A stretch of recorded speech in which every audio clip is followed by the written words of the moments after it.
Assalamualaikum warahmatullahi wabarakatuh. Selamat pagi, siang, sore, ataupun malam Bapak Ibu dosen dan teman-teman.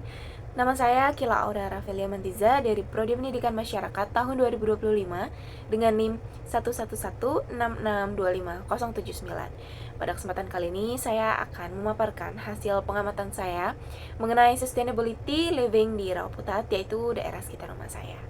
Seberapa berkelanjutan praktik hidup di area tempat tinggal saya, khususnya terkait keberadaan tanaman di rumah warga-warga sekitar. Nah, pertanyaan ini muncul saat saya tuh lagi jalan-jalan di sekitar rumah saya gitu ya. Saya ada ngelihat perbedaan yang kelihatan banget mencolok gitu ya. Ada rumah yang rumahnya tuh halamannya tuh penuh sama tanaman, tapi ada juga rumah yang halamannya itu nggak punya tanaman sama sekali gitu. Selanjutnya adalah ini ada 4 gambar. Yang 1.1 dan 1.2 ini adalah rumah yang ada tanamannya, sedangkan 1.3 dan 1.4 tidak ada tanaman di sekitar rumahnya. Ini nih kan jadi kelihatan ya bahwa rumah yang ada tanamannya itu kelihatannya tuh asri, terus karena pot-potnya rapi tuh, bahkan ada tanaman juga gitu ya di pinggir-pinggirannya tuh. Menurut saya suasananya tuh bakal lebih sejuk, udara pasti seger gitu ya, dan kelihatan rumahnya ini nih ramah lingkungan karena dia ada tanaman, ada ijo-ijo gitu. Sedangkan rumah yang gak ada tanamannya ini itu kelihatannya tuh lebih gersang, terus monoton gitu ya, jadi rasanya tuh panas gitu karena gak ada tanaman yang bisa nyerap karbon dioksida atau kasih kita sejuk gitu.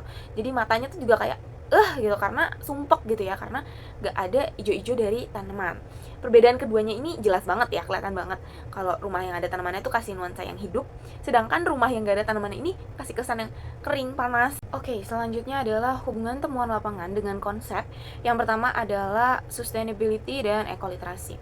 Ini nih rumah dengan tanaman itu bentuk kecil kita untuk keberlanjutan gitu ya, untuk menjaga kualitas udara, ngurangin panas, dan juga nambahin keindahan, jadi rumah itu cantik gitu. Sebaliknya dengan rumah yang gak ada tanamannya, ini juga mencerminkan bahwa ada rendahnya ekoliterasi gitu, karena mengabaikan pentingnya ruang hijau. Jadi rumahnya itu ya jadi gak ada hijau-hijaunya, jadi dia bodo amat gitu ya dengan penghijauan gitu.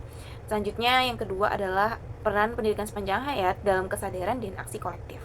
Ini nih belajar bahwa keberlanjutan itu bisa terjadi di mana aja, gak cuma di sekolah. Rumah hijau ini menjadi contoh praktik nyata bahwa pendidikan sepanjang hayat gitu, karena menanam tanaman, dirawat, itu kan aktivitas yang terus menerus gitu ya, dari generasi ke generasi, gak cuma yang 1 hari atau 2 hari selesai gitu, itu tuh berkelanjutan gitu. Selanjutnya yang ketiga adalah studi kasus yang relevan. Ini nih banyak kota yang mengembangkan konsep urban farming atau greenhousing. Prinsipnya ini sama menghadirkan tanaman di dalam ruang yang sempit sebagai langkah kita untuk menjaga keberlanjutan lingkungan gitu. Yang keempat adalah lifelong learning dalam krisis ekologis. Menanam tanaman adalah cara sederhana kita untuk belajar menghadapi krisis iklim. Dari rumah sendiri, warga juga bisa menjaga ekosistem dan memperbaiki kualitas lingkungan sekitarnya. Ini ada kerangka PERMA, yaitu positive emotion, engagement, relationship, meaning, dan accomplishment. Kita mulai dari positive emotion dulu. Ini rumah hijau ini ngasih kita rasa yang tenang, yang damai, bahagia, dan pastinya tuh seger karena ngeliat ijo-ijo di rumah. Sedangkan kalau rumah yang nggak ada tanamannya ini cenderung kesannya itu ya kaku, panas, dan monoton gitu. Yang kedua adalah engagement. Ini merawat tanaman ini kan melibatkan pemilik rumah dalam aktivitas ekologisnya sehari-hari. Sedangkan rumah yang nggak ada tanamannya ini kehilangan keterlibatan ini, jadi dia nggak ada tuh aktivitas ekologisnya setiap harinya gitu. Yang ketiga adalah relationship. Tanaman ini nih kan banyak ya jenisnya. Nah, ini nih jadi obrolan antar warga. Mereka bisa tukar bibit atau sharing-sharing information tentang tanaman-tanaman gitu. Dan ini kan mempererat hubungan sosial masyarakat itu sendiri. Jadinya ketika rumah yang nggak ada tanamannya, itu tuh mereka jarang banget ada interaksi yang basis lingkungan gitu. Selanjutnya adalah meaning. Ini nih kasih makna bahwa setiap orang itu bisa kontribusi menjaga bumi. Nah, kalau yang rumah nggak punya tanaman, tuh mereka nggak punya peluang makna ekologisnya gitu. Yang terakhir adalah accomplishment. Ini pemilik rumah pasti rasanya tuh bakalan bangga saat tanamannya itu tumbuh subur, tumbuh gede, dan semakin hijau gitu ya. Sedangkan kalau rumah yang nggak punya tanaman ya, pemilik rumahnya nggak akan ngerasain pencapaian-pencapaian ekologis yang sama kayak orang-orang yang memiliki tanaman di rumahnya. Gerakan satu rumah satu tanaman ini gerakan sederhana dari saya.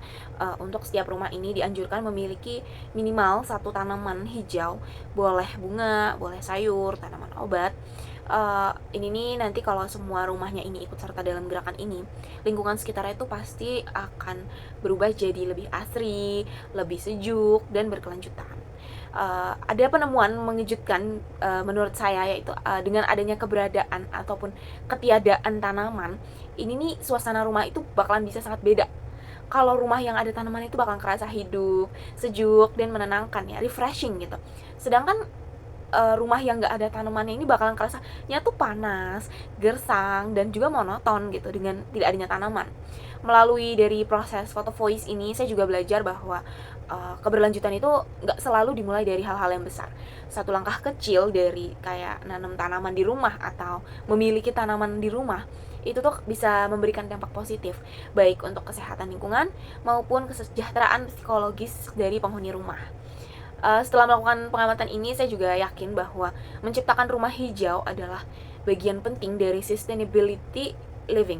Perubahan kecil ini bisa menular dari rumah yang satu ke rumah yang lain, sehingga bisa menjadi gerakan kolektif warga untuk menjaga bumi. Sebelum ditutup, saya mau kasih pantun. Buku dibuka halaman pertama, tertulis kata penuh makna. Demikian presentasi dari saya, semoga menambah wawasan kita semua. Sekian dari saya, kurang lebihnya mohon maaf. Wassalamualaikum warahmatullahi wabarakatuh.